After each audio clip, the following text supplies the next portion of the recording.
So Georg Elser was the man who nearly killed Hitler. He was the closest of the 42 known assassination attempts on Hitler's life.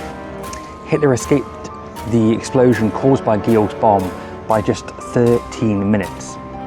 So in this video we'll run through just who Georg Elser was, why he was the closest of all the assassination attempts on Hitler's life, and just a bit more about the incredible feats that this man achieved from such humble, simple beginnings. So Georg was down in Baden-Württemberg in the south of Germany, and he recognised quite early on when the Nazi Party came to power just how bad they were for his fellow man. He saw a decline in living conditions, he saw a decline in social rights as well, and he feared impending war. Now, if Georg had been successful in what he was trying to achieve, and that was to assassinate Hitler, but also Hermann Göring and Joseph Goebbels as well, he might have prevented the Second World War as we know it today, and he would have most certainly saved millions of lives. It's hard to speculate, but things like the Holocaust might not have happened if Georg had been successful. And it's just incredible to think today that he was just 13 minutes away from achieving that feat. We'll also run through why Georg wasn't assassinated straight away, and why it was believed by some that he was actually a SS officer. And this was all a plot to make Hitler look like he had some divine intervention to prevent him from being killed. And indeed, we'll also explore why some believed he was a British officer, and this was a mission. He was a spy and he'd been sent on a mission.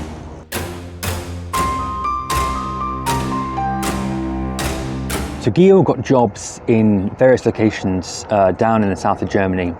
For example, he worked in a quarry, and he realised that the quarry wasn't very good at keeping the explosive locked up. And so he designed a briefcase, and inside the briefcase at the bottom was a concealed compartment. And so in there he would take things from the quarry, things like explosives, gunpowder, detonators, and he would steal them. He also had a job in an ammunition factory, and from there again he got things like gunpowder and took them home. And then he got to work on creating a bomb. Now we know Georg was a skilled craftsman. He was a carpenter and also a watchmaker as well. And he started to make a bomb which had 2 clock faces on it. The reason being is that this bomb would have a 3-day timer. And so he was making sure that he would be well away from the explosion that would kill Hitler, and that he would hopefully be actually in a different country and across the border in Switzerland. So, what happened? Georg knew that every year in November, Hitler would go to the Bürgerbräukeller in Munich, and make a speech. It was here that they originally tried to take power, the Nazis, back in the early 1920s, and so every year Hitler would go back and make a rousing speech. But Georg knew that Hitler would speak there every November, and so he went to Munich and started to go to the Bürgerbräukeller. And he went there for over 30 nights, and what he would do is have some dinner or have a drink, and then he would hide. He'd wait till everyone had gone, and he'd go to the main cellar, the keller, where Hitler was given a speech, and there was a large pillar behind the stage where Hitler would be speaking. And inside that pillar, he made a cavity. Now, originally, he had a chisel and went to make the cavity, but that was very noisy, and this is the middle of the night. And so in the end, he got a drill, and he very slowly and painstakingly drilled a cavity inside this pillar. Now, it wasn't originally big enough to hold his bomb. He actually created the bomb, brought it there, and upon arriving there realised that it wasn't big enough, so he had to keep on very quickly making the cavity larger.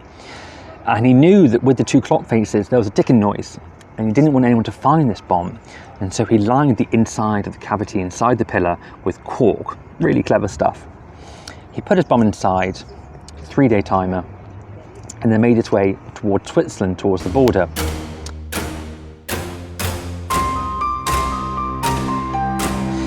Now Hitler went and made a speech. He nearly didn't, but he did go. But he started an hour earlier than usual. And this was because 1939 war was just beginning. And then supposedly also weather was bad over Berlin. And so he was opting for the train rather than taking the plane. So Hitler made a speech, but shortened it, started earlier and shortened it. He then left the Bürgerbräukeller, and 13 minutes later, the bomb went off. It killed 8 people and injured another 60 or so more, but Hitler survived. The Gestapo then got to work. Everyone was terrified that someone had this easily got that close to Hitler, to ending his life and stopping lots of the darkness we know of today.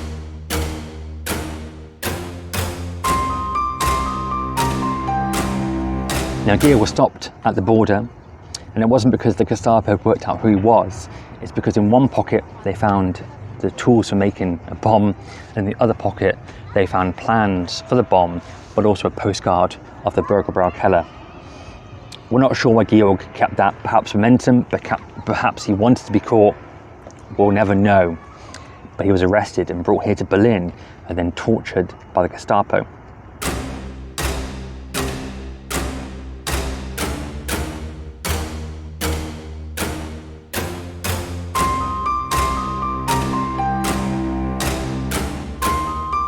Now, historians have debated this a little bit, and certainly many years ago they believed that Georg was most likely an SS officer who was just acting out an order, and the whole idea was that Hitler would be seen as having survived the explosion from divine intervention as such. God was looking down upon him and had saved his life. But what we know from accounts of Nazi officials was actually the Nazi party were terrified that Georg was acting on behalf of the British intelligence, and that even this early on, within days, months, hours of the Second World War, they were trying to assassinate Hitler. Now, we don't believe that's true, and the reason being that there are a few conspiracy theories about Georg, but he was executed 1 month before the war ended. Hitler personally signed his death warrant, and so Georg was executed in Dachau concentration camp. Now, the reason why there are conspiracy theories around this is that other prisoners who were serving at the same time said that Georg was given special treatment. They said he was given the tools and the material to make musical instruments. He was a lover of musical instruments and would often craft these. But we don't believe that was special treatment because he was an SS officer. We think it was just the guards using the skills of somebody within their prison.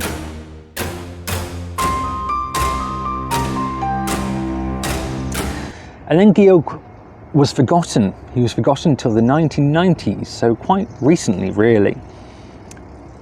And it probably is because of all those various rumours and theories about his life. But there was a playwright called Rolf Huckus, and he actually was the one that campaigned for putting something into Berlin to remember this incredible man who was the closest of all the 42 known assassination attempts on Hitler's life.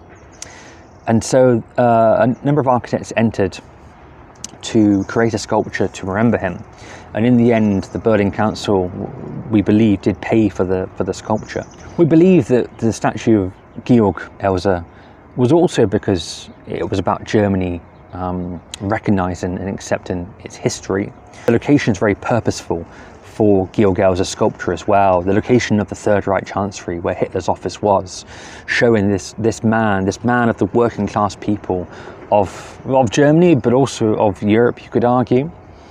And it's about remembering him. It's about Germany accepting its past in a fantastic way.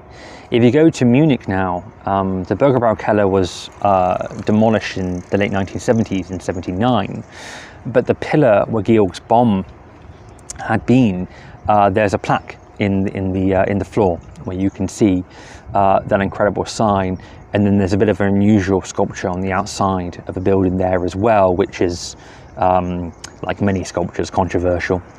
Today within Germany, they've commemorated him in various different ways. January 3rd was his birthday, and so for what would have been his 100th birthday, Deutsche Post commemorated a special stamp. Within Germany as a country now, there are over 60 streets and locations named after Georg Elser as well. So all of this, including the sculpture in Berlin, is about accepting the past and recognizing this incredible man and what he tried to achieve.